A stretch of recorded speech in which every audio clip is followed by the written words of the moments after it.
적성국 국민법이라는 걸 적용했는데 이게 18세기에 만든 법이라고 합니다. 네. 그 1차, 2차 세계대전에만 적용되었던 아주 특수한 법이었는데 이 법을 적용해서 베네수엘라인 238명을 추방을 했는데요. 트럼프 대통령이 이렇게 추방을 중단하는 명령을 내린 판사가 좌파 광신도고 탄핵해야 된다. 네. 이렇게 주장을 해서요.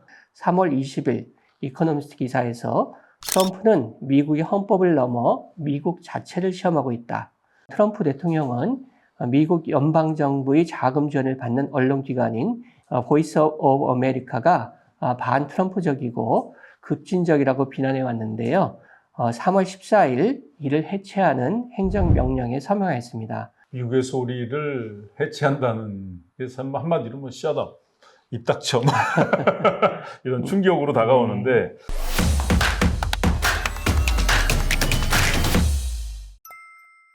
미스터 신뢰성 이진수 교수님, 미국의 트럼프 대통령이 주변 국가들뿐만 아니라 미국의 기존 시스템에 대해서도 정말 맹렬하게 공격하고 있습니다. 오늘 어떤 기사가 준비되어 있습니까? 네, 오늘은 트럼프의 법치주의에 대한 공격이라는 파이낸스 타임스 기사를 중심으로 해서 이야기해 보도록 하겠습니다. 네. 트럼프 정말 파이터 중에 파이터인 것 같습니다. 그렇습니다.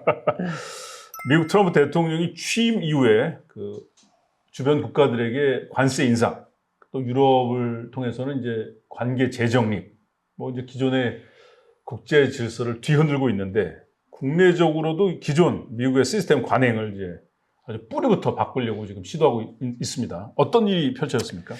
네, 트럼프 대통령이 1월 20일 취임했으니까 이제 약 2달 정도 네네. 되지 않았습니까?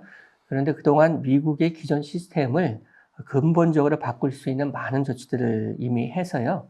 정신이 없을 정도입니다. 우리만이 아니라 미국도 그렇고요. 월스트리트 저널에서 트럼프 대통령 취임 이후 주요 조치들을 정리하는 웹페이지를 운영하고 있는데요. 웹페이지에 의하면은 3월 21일 현재 취임일 이후 61일 동안 49개의 주목할 만한 조치들을 한 것으로 보도하고 있습니다. 거의 네. 하루에 하나씩. 그렇죠. 이 정도면 트럼프가 네. 성실성은 인정받은 건가요? 근데 사실은 권한을 많이 가진 사람들이 쓸데없이 또 방향이 잘못된 성실성을 가지면 피해도 크기 때문에 걱정도 되는데 네. 트럼프 대통령 취임일에 행정명령으로 모든 연방기관이 다양성, 형평성, 포용성, DEI 제고를 위해서 진행 중인 프로그램을 불법적이고 차별적인 프로그램으로 규정하면서 이를 끝내야 된다, 이런 요구를 했습니다. 네. 그렇습니다. 그리고 저희도 살펴본 바 있지만 트럼프 대통령이 행정명령을 통해 미국 내에서 태어난 불법 이민자 자녀에게 부여되는 출생 시민권 제도를 폐지한 바 있지 않습니까? 네. 그리고 취임 첫날에 모든 해외 원조를 90일간 중단하라고 명령하면서 1961년 케네디 대통령이 설립하여 그동안 미국이 원조를 담당해왔던 조직인 미국 국제개발처를 사실상 해체했습니다. 네. 그리고 트럼프 대통령은 미국 연방정부의 자금 지원을 받는 언론기관인 미국의 소리, 보이스 오브 아메리카가 반트럼프적이고 급진적이라고 비난해 왔는데요. 3월 14일 이를 해체하는 행정명령에 서명했습니다. 미국의 소리 방송은 1942년 2차 세계대전 중에 나치와 일본 군국주의에 대응해서 방송을 시작했었는데 미국의 소리를 해체하라는 행정명령을 발표하는 백악관의 성명에서는 납세자들이 더 이상 급진적인 선전에 연루되지 않도록 보장할 것이다, 이렇게 이야기도 했습니다. 네. 미국의 소리를 해체한다는, 그래서 한마디로 shut up, 입 닥쳐 이런 충격으로 다가오는데 하여튼 공통된 점은 왠지 마음이 좀 따뜻해지고 편안해지고 좀 포용적으로 보이는 것들은 다 없앤다.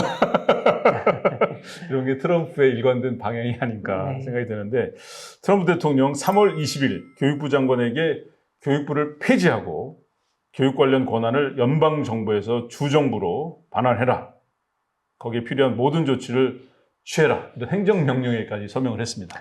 네, 트럼프 대통령의 공약 중에 하나가 교육부 폐지였습니다. 트럼프 대통령은 교육부를 폐지하라는 행정명령에서 교육부가 1979년에 설립된 이래 3조 달러가 넘는 비용을 지출했지만 학생 성취도를 향상시키지 못했다, 이렇게 지적을 하면서 교육부 폐지 이후 연방정부에서 자금을 제공하는 교육 관련 프로그램이나 활동에서 DEI, 다양성, 형평성, 포용성을 제거하지 못하도록 하겠다, 이렇게 명시하기도 했습니다. 네, 왠지 그 사립교육은 어떨지 모르겠는데 공교육에 좀 위기가 올 것 같은 예감도 드는데요. 네, 그런 우려를 표명하는 부분이 있습니다. 네네. 트럼프 행정부 컬럼비아 대학에 대해서도 학교 내에서 팔레스타인 지지 시위를 처리하는 방식에 대한 불만을 제기하면서 컬럼비아 대학에 대한 약 4억 달러 규모의 연방정부 보조금 계약을 취소했네요. 네. 그렇습니다. 그에 또 더하여 펜실베니아 대학, 유펜이라고 굉장히 좋은 대학이죠. 네. 대학에 대해서는 남성에서 여성으로 성전환을 한 수영선수가 여성 경기에 참가하도록 허용한 것을 비판하면서 연방정부 자금 1억 7,500만 달러의 지원을 중단하기도 했습니다. 이러한 트럼프 대통령의 조치에 대해서 백악관의 대변인인 해리슨 필즈는 트럼프 대통령이 기존 공적 시스템에 책임을 묻기 위해 선출되었고 그는 정확히 그렇게 하고 있다. 너무 오랫동안 관료주의가 견제받지 않으면서 현상 유지를 해왔고 트럼프 행정부는 이러한 실패를 고치고 있다. 이렇게 이야기를 또 하긴 했습니다. 트럼프도 대통령인데 미국을 위해서 한 거겠지만 대학이라고 하는 건 전쟁 중에도 함부로 이렇게 건들면 안 되는데 이런 조치들이 어떤 악영향을 미칠지는 지켜봐야 될 것 같습니다. 네. 트럼프 대통령이 이런 조치들에 대해서 대통령 권한의 한계, 법에 의한 지배, 이게 바로 이제 민주주의의 그 근본 원칙인데 이게 좀 심하게 흔들리고 있다, 이런 걱정을 할 수밖에 없습니다.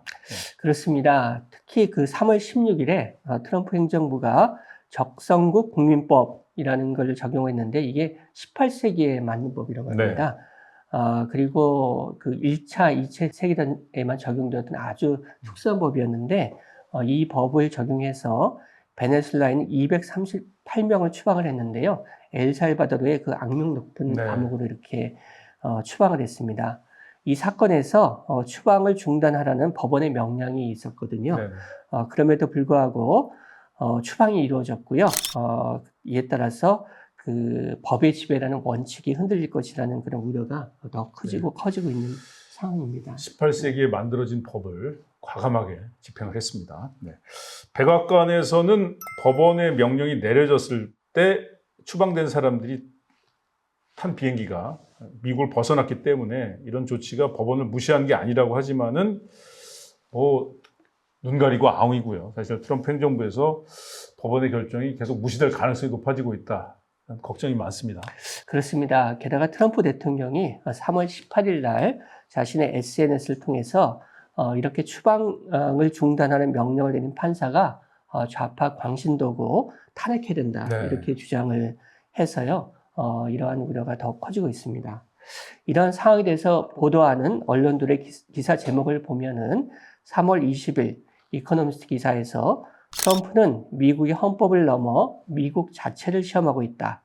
3월 22일 파이낸셜 타임스 기사의 제목은 트럼프의 법치주의에 대한 공격, 이렇게 해서 법에 의한 지배라는 원칙이 민주주의 사회에서 가장 기본이 되는 원칙 중에 하나라는 점에서 많은 언론들이 미국이 이러한 상황에 대해서 깊이 우려를 하고 있고 심각하게 받아들이고 있습니다. 트럼프 대통령이 이제 취임한 지 2달, 그리고 앞으로도 이러한 행보를 계속할 것이라는 것이 예상되는 상황에서 앞으로 어떤 일이 벌어질지 귀추가 주목되겠습니다. 제비 한 마리가 왔다고 봄이 온 건 아니지만 왠지 미국에서 트럼프라는 존재가 미국 민주주의에 어떤 영향을 미칠지는 아무도 예감할 수 없는 것 같습니다. 네, 아주 심각한 상황으로 귀추가 주목이 됩니다. 여기서 마치겠습니다. 고맙습니다. 감사합니다.